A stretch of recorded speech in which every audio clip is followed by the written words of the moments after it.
দ্বাদশ শ্রেণীর থার্ড সেমিস্টারের রেজাল্ট কবে বের হবে এই নিয়ে প্রত্যেকের মনের মধ্যে একটা চাপা টেনশন কাজ করছিল যে কবে বের হবে। কারণটাও আছে, কারণ প্রথমে ঘোষণা করা হয়েছিল যে অক্টোবরের মধ্যেই তোমাদের থার্ড সেমিস্টারের রেজাল্ট প্রকাশিত হবে। তারপর আবার ঘোষণা করা হয় যে নভেম্বরের প্রথম সপ্তাহে তোমাদের রেজাল্ট বের হবে। কাজেই তোমাদের মনের মধ্যে একটা টেনশন ছিল যে কি হবে রেজাল্ট, তার কিন্তু অবসান ঘটেছে। এই বছর থার্ড সেমিস্টারের মোট পরীক্ষার্থী ছিল 6,60,443 জন। তোমাদের 39 দিনের মাথায় ফল প্রকাশ হতে চলেছে। তোমাদের রেজাল্ট বের হবে 31শে অক্টোবর দুপুর 1টার পর থেকে। তোমরা উচ্চ মাধ্যমিক শিক্ষা সংসদের যে অফিসিয়াল ওয়েবসাইট রয়েছে সেখানে গিয়ে তোমরা তোমাদের রেজাল্ট জানতে পারবে।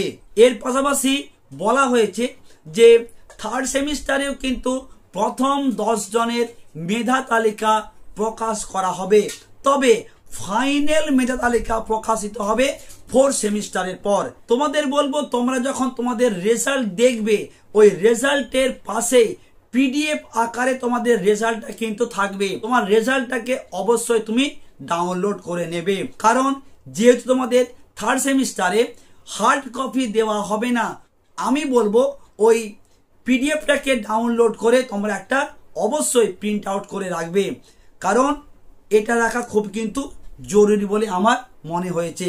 এরপর তোমরা যখন 4 সেমিস্টার দেবে তোমাদেরকে হার্ড কপি দেওয়া হবে। এটাই ছিল এখনকার মতো আপডেট। তোমাদের যদি এই সংক্রান্ত কোনো প্রশ্ন থাকে অবশ্যই তোমরা কমেন্ট করে জানাও, তোমাদের সেই কমেন্টের আমি অবশ্যই উত্তর দেব, কিংবা সেই সমস্ত কমেন্টগুলোকে নিয়ে একটা আমি খুব তাড়াতাড়ি ভিডিও করে তোমাদের সমস্ত বিষয়গুলো জানিয়ে দেব। সকলের খুব ভালো পরীক্ষা হবে। এই বছর প্রথম ওএমআর পরীক্ষা দিয়েছো, সেইভাবে কারো কিন্তু ওএমআর সিট বাতিল হয়নি, পরীক্ষাও ক্যান্সেল হয়নি। সকলের খুব ভালো রেজাল্ট হবে। সকলের জন্য রইল আগাম অনেক শুভেচ্ছা ও অভিনন্দন।